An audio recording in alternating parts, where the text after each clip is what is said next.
স্পোর্টসের ব্যাপারে, এটা নিশ্চয়ই আপনারা সবাই ইন্টারেস্টেড। স্পোর্টসের বেলায় কোঅপারেশনের আমরা রেজ করেছি যে ব্রাজিলিয়ান কোচ টোচ এনে এখানে আমাদের বাংলাদেশের ফুটবলটাকে আরও কীভাবে ইমপ্রুভ করা যায়। তো সেটাও তারা বলেছে ঠিক আছে, সেটা ওদের সাথে আমাদের আগামী দিনে আমরা কথা বলবো ওদের সাথে। এই ব্রাজিলিয়ান ফুটবল হচ্ছে একটা খুব ইন্টারেস্টিং ফুটবল, সবাই জানেন। ওদের খেলাটা আমাদের সাউথ আমেরিকান ফুটবলটা একটু ভিন্ন, এবং এটা আমাদের লোকজন খুব ভালোবাসে। এটা একটা স্কিল, আলাদা স্কিল আছে। তো সেই বিষয়ে আমরা আলোচনা করেছি। তো সার্বিকভাবে এই তো আলোচনা হয়েছে, এবং দুই দেশের মধ্যে এখন 2 বিলিয়নের কাছাকাছি আমাদের ট্রেড হচ্ছে।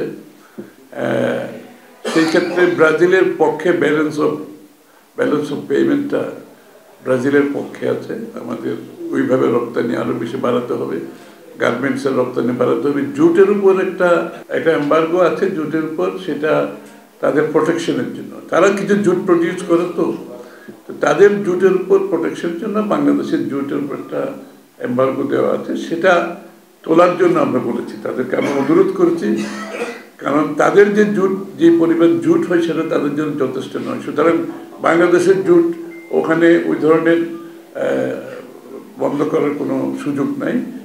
সেটা হয়তো আরও লবিটা আরও ভালো হওয়া উচিত ছিল বাংলাদেশের পক্ষ থেকে। তো আগামী দিনে আমরা বলেছি সেটা আমরা আলোচনার মধ্যে এনে সেই এম্বার্গোটা তুলে দিলে আমাদের জুট রপ্তানি বাড়বে, গার্মেন্টস যদি বাড়ে, ফার্মাসিউটিক্যাল যদি বাড়ে, তাহলে ব্যালেন্স অফ পেমেন্ট লেভেল হবে, অথবা আমাদের পক্ষেও আসতে পারে।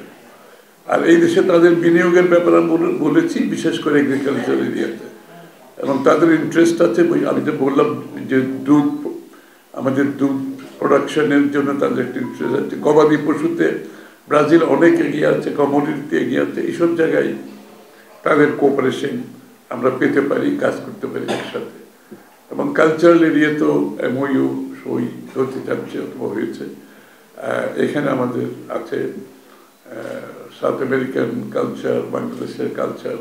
এখন তো গ্লোবালি কালচারাল একটা এক্সচেঞ্জ হচ্ছে সব জায়গায়।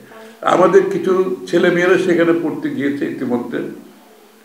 সেটাও মেবি এগ্রিকালচার এরিয়াতে যদি সেই এডুকেশনগুলো আমরা দিতে পারি, তাহলে তারা ফেরত এসে আমাদের এগ্রিকালচার সেক্টরে কন্ট্রিবিউট করতে পারে।